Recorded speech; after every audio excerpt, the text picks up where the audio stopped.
আজ আপনার জন্য বিমল করের লেখা ভূতের জ্বর শুরু হচ্ছে। বিমল করের লেখা ভূতের জ্বর। দত্ত কাকার বাড়িতে আমরা গল্প শুনতে যেতাম। দত্ত কাকা ছিলেন রেলের গার্ড। মালগাড়ি নিয়ে গয়া, মোগল সরাই, সাসারাম করে বেড়াতেন। কাকিমা ছিলেন শান্তশিষ্ট মানুষ। ছেলেপুলেদের বড় ভালোবাসতেন। আমরা কত রকম অত্যাচার করতাম কাকিমার ওপর। ওদের নিজের কেউ ছিল না, বাচ্চা কাচ্চাও নেই। বলতে গেলে আমরাই ছিলাম সব। একদিন খুব বর্ষা চলেছে তখন। দত্ত কাকা গিয়েছিলেন সাসারাম মালগাড়ি নিয়ে। ফিরে এলেন দিন দুই পর এক গা জ্বর নিয়ে। আমরা গেলাম দত্ত কাকাকে দেখতে। গিয়ে দেখি কাকা গা ঝাড়া দিয়ে উঠে বসলেও চোখ লালচে, গলার স্বর ভাঙা ভাঙা, নাক মুখ ফোলা ফোলা। দত্ত কাকা বললেন, আয় আয়। মালগাড়ি নিয়ে লাইনে ফেসে গিয়েছিলাম। গোটা একটা দিন বৃষ্টির মধ্যে সাসারাম থেকে মাইল দুই দূরে দাঁড়িয়ে। কি বৃষ্টি রে! ভিজে নেতা হয়ে গেলাম। জ্বরও হয়ে গেল। জ্বর না না, জ্বর তো বৃষ্টিতে ভিজে হয়নি। সে একটা কাণ্ডই ঘটে গেল। কি কাণ্ড কাকা! আমরা হইচই করে উঠলাম। দত্ত কাকা সব গল্পই শুরু করতেন কাণ্ড দিয়ে। বুঝলাম আজও একটা গল্প হবে। আমাদের হইচই শুনে কাকা বললেন, শুনবি কাণ্ডটা? নিশ্চয় শুনব। বেশ, তাহলে শোন। কিন্তু একটা কথা বলতে পারিস, আমাদের জ্বর হলে আমরা বগলে থার্মোমিটার লাগাই, দেখি কতটা জ্বর হয়েছে, 100 না 101, 2। কিন্তু ভূতেদের জ্বর হলে কি দিয়ে দেখা হবে কত জ্বর হলো?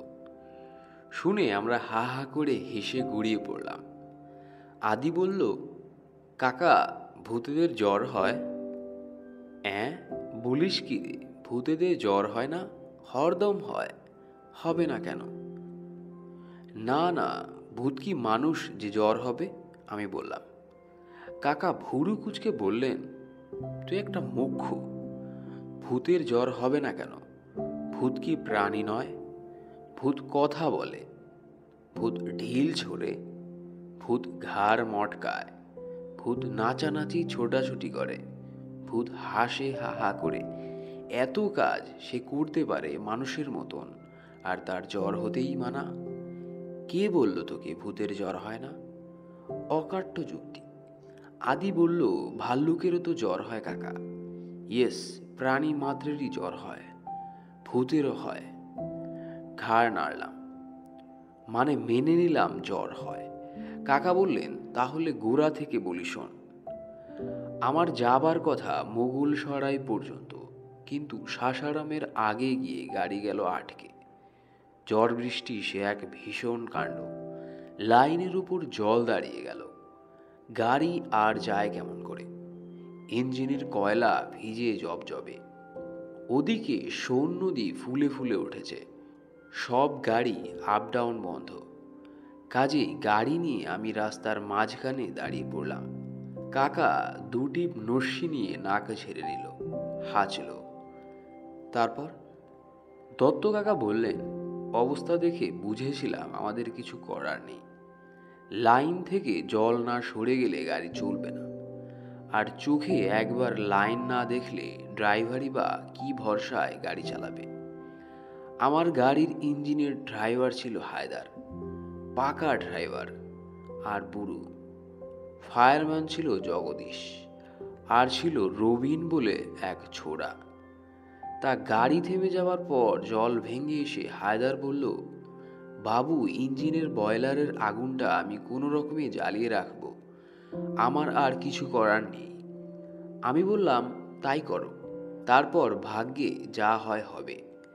হায়দার চলে যাওয়ার সময় বলল, আমরা 3 জন আছি, একজনকে আপনার কাছে পাঠিয়ে দেব, আর থোড়া পরে সাজ হয়ে আসবে। ফাঁকা জায়গা। আমি মাথা নাড়লাম, একলাই থাকতে পারবো। হায়দার চলে গেল। সন্ধে হবার মুখে মুখে আবার নামলো বৃষ্টি। যেমন বৃষ্টি তেমনি মেঘের ডাক আর বিদ্যুৎ চমকাতে লাগলো আকাশে। চারদিক কালো হয়ে গেল। তুমুল বৃষ্টি। গাছপালা, জঙ্গল, মাঠ সবই ঢেকে গেল অন্ধকার আর বৃষ্টিতে। তা ঘণ্টাখানেক পরে বৃষ্টি থামল। সন্ধেও হয়ে গিয়েছে। ব্রেক ভ্যানের মধ্যে বসে থাকতে থাকতে পাগল হবার অবস্থা। বাইরে এসে দেখি অন্ধকার আর অন্ধকার। চারদিকে শুধু জল। রেল লাইনের উপর দিয়ে কলকল করে জলও বয়ে যাচ্ছে। ঝিঝি ডাকছে সারা জায়গা জুড়ে। এমন সময় কে একজন দেখি ঠক ঠক করে কাঁপতে কাঁপতে আমার ব্রেক ভ্যানে উঠে পড়ল। ভাবলাম হায়দার। বললাম, কি হায়দার নাকি? জবাব এলো, আগে না, আমি তরফদার। তরফদারটা আবার কে? এখানে এলোই বা কেমন করে? রসিকতা করছে নাকি হায়দার? বললাম, তুমি এই ঝড় বৃষ্টি ঠেলে বারবার কেন আসছো হায়দার? আমি ঠিক আছি। জবাব এলো, আগে আমি হায়দার নই, তরফদার। তরফদার? সে আবার কে? তারিনি তরফদার। এখানে তরফদার এলে কেমন করে? আমি 2 বছর ধরে এখানেই আছি গার্ডবাবু। এখানেই আছো মানে? আগে আমাদের দেশবাড়ি ছোট বাঁকাবনি, জেলা পুরুলিয়া। রেলে চাকরি করতাম, পয়েন্টসম্যান। একদিন গয়ার শর্মাবাবুর সঙ্গে এরকম মালগাড়িতে বসে মোগল সরায় যাচ্ছিলাম বেরাতে। দুডেলা আফিং খেয়েছিলাম। পাদানির কাছে বসে হাওয়া খেতে খেতে যাচ্ছিলাম। ঘুম এলো। পড়ে গেলাম। রেল চলে গেল। আমি মরে গেলাম। তাতে কোনো অসুবিধা হলো না। সামান্য তফাতে একটা ভাঙা কেবিন পড়ে আছে, সেখানে সংসার পেতেছি। বলো কি, তুমি ভূত? আগে ভূত হয়ে অসুবিধা তো কিছু হয়নি গার্ডবাবু। দিব্যি আছি। আমার সঙ্গী সাথীও আছে। একটা অসুবিধে অবশ্য হয়েছে বাবু। এই জায়গায় বড্ড মশা, ম্যালেরিয়ার মশা। আমায় ম্যালেরিয়ায় ধরেছে। 1 সপ্তাহ অন্তর অন্তর কাঁপিয়ে জ্বর আসে। আজ সকাল থেকে জ্বর, হাড় কাঁপিয়ে দিচ্ছে। তা আপনার গাড়ি দেখে বড় আশা নিয়ে এসেছি গার্ডবাবু। আমার জ্বরটা একটু ঠাউর করে দিন, আর 4-6টা কুইনিন বড়ি দিন, খেয়ে ফেলি। কুইনিন বড়ি? সে আমি পাবো কোথায়? স্বার্থপর হবেন না গার্ডবাবু। আপনাদের কাছে কুইনিন থাকে, শর্মাবাবুকে রাখতে দেখেছি।